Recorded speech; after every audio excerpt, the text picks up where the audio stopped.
আপনারা জানেন আমাদের তো একটা ডিফেন্স ব্যবস্থা আছে, তাই না? আমাদের একটা কি বলে যে নৌবাহিনী আছে, বিমান বাহিনী আছে, সশস্ত্র আর্মি আছে, এবং আমরা তো কিনি, আমরা তো ডিফেন্স সরঞ্জাম আমরা তো প্রতিনিয়ত কিনতেছি।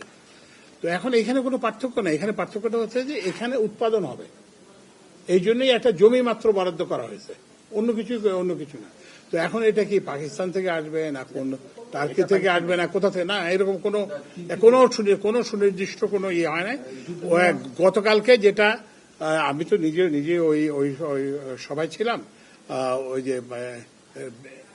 যে বেজার বাংলাদেশ ইকোনমিক জোন অথরিটি, তো ওরা একটা শুধুমাত্র একটা ল্যান্ড অ্যালোকেট করছে for production of defence equipment.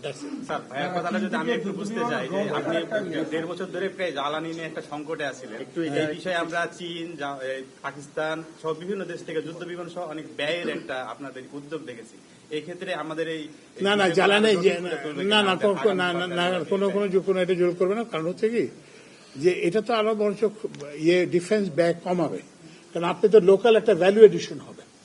আপনি যেটা বাইরে থেকে যেটা কিনতেন এখন সেটা না করে সেটা কিছুটা সেমি ম্যানুফ্যাকচার কিংবা কিছু একটা করে লোকাল ভ্যালুয়েশন।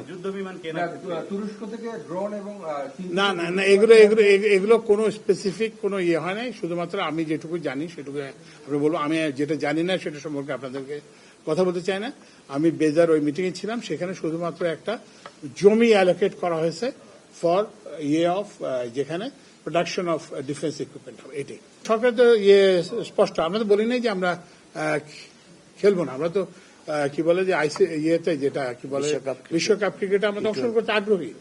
তো আমরা বলছি আমাদেরকে একটা অল্টারনেটিভ ভেন্যু দাও, এবং আইসিসি তো ইভেন ভারতই তো কত বছর পাকিস্তানে যে খেলে নাই, ভারতই তো বিভিন্ন দেশে খেলে নাই, তো তাদেরকে অল্টারনেটিভ ভেন্যু দেওয়া হয়েছে।